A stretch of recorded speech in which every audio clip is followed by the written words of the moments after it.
அடுத்து பாத்தீங்கன்னா woman companion. இன்னைக்கு நம்மளோட உமன் கம்பெனியன் நம்மளோட ப்ராடக்ட் இன்னைக்கு பெண்களோட இரண்டாம் இதயம் அப்படின்னு இன்னைக்கு நம்மளோட ப்ராடக்ட் வளம் வந்துட்டு இருக்கு.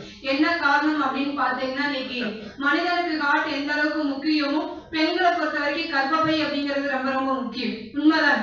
ஏன்னா தாய்மை அப்படின்னு உணர்த்தக்கூடிய ஒரு அற்புதமான விஷயம். இன்னைக்கு அதுல பாத்தீங்கன்னா ஏஜ் அட்டன் பண்ண இருந்து இன்னைக்கு எங்க ஊருக்கு இப்ப மின்னாடிதான் நான் வருஷ கணக்காச்சு அங்க போனா எனக்கு ஒரு ஆச்சரியம் என்னன்னா இன்னைக்கு 4ஆம் கிளாஸ் தான் படிக்குது ரிலேட்டிவ் பொண்ணு. ஸ்டேட்டஸ்ல கூட வச்சிருந்தாங்க ஏஜ் அட்டன் பண்ணிட்டாங்க அப்படின்னு அந்த 30 போட்டோ வச்சிருந்தாங்க. நான் கூட பெரிய பொண்ணுன்னு நினைச்சேன். ஊருக்கு போனதுக்கு அப்புறம் தான் தெரியுது 4ஆம் கிளாஸ் படிக்குது. 9 வயசுல 11 வயசுல கூட ஏஜ் அட்டன் பண்ணி கேள்விப்பட்டிருக்கேன். 9 வயசுல ஏஜ் அட்டன் பண்ணி கேள்விப்பட்டிருக்கீங்களா? நீங்க எங்க ஊர்ல பாத்தீங்கன்னா குழந்தை பிள்ளை சின்னது பச்சை அது பாத்தீங்கன்னா 9 வயசுல நீங்க ஏஜ் அட்டன் பண்ணிருச்சாமா. நான் போய் பெரிய பொண்ணான்னு கேட்கிறேன். இல்ல இந்த சின்ன பொண்ணுதான் ஏஜ் அட்டன் பண்ணிருச்சுன்னு. 9 வயசுல இருந்து காலத்துக்கு மாசத்துக்கு எவ்வளவு பிரச்சனைங்க.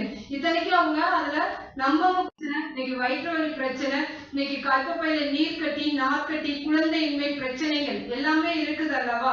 எனக்குமே பீரியட்ஸ் ஆனா எப்பவுமே வயிற்று வலி இருக்கும். அப்ப பாத்தீங்கன்னா எங்க அம்மா டேப்லெட் போட விட மாட்டாங்க. ஏன்னா நாளைக்கு கர்ப்பப்பையில ஏதாச்சும் ப்ராப்ளம் வந்தா குழந்தை பிறக்கிறதுல ப்ராப்ளம் இருக்கும் அப்படின்னு.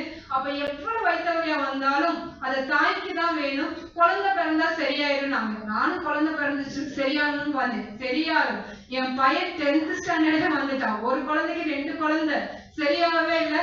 நம்ம நிறுவனத்துல வந்ததுக்கு அப்புறம் நம்மளோட உமன் கம்பெனி எடுத்ததுக்கு அப்புறம் இப்பதான் அந்த வயிற்று வலியில இருந்து இன்னைக்கு சரியா இருக்கிறேன் அப்படின்னா இன்னைக்கு குழந்தையின்மை பிரச்சனைகள் எல்லாமே நம்மள்கிட்ட பாத்தீங்கன்னா ஒரு காம்போ ப்ராடக்டா இருக்குது. இன்னைக்கு சைக்ளோவா அப்படிங்கிற ப்ராடக்ட் இருக்கு. நீர் கட்டி நார்க்கட்டி குழந்தையின்மை பிரச்சனைக்கு இன்னைக்கு ஜென்ஸுக்குமே சேர்த்து தான் கொடுப்போம். இன்னைக்கு கவுண்டிங் ப்ராப்ளம் அதிகப்படியா இருக்குது அல்லவா. எல்லாமே நம்மளுக்கு இன்னைக்கு காம்போ ப்ராடக்டா தான் கொடுக்குறோம். அந்த குழந்தையின்மை பிரச்சனையும் இன்னைக்கு சரி பண்ற அளவுக்கு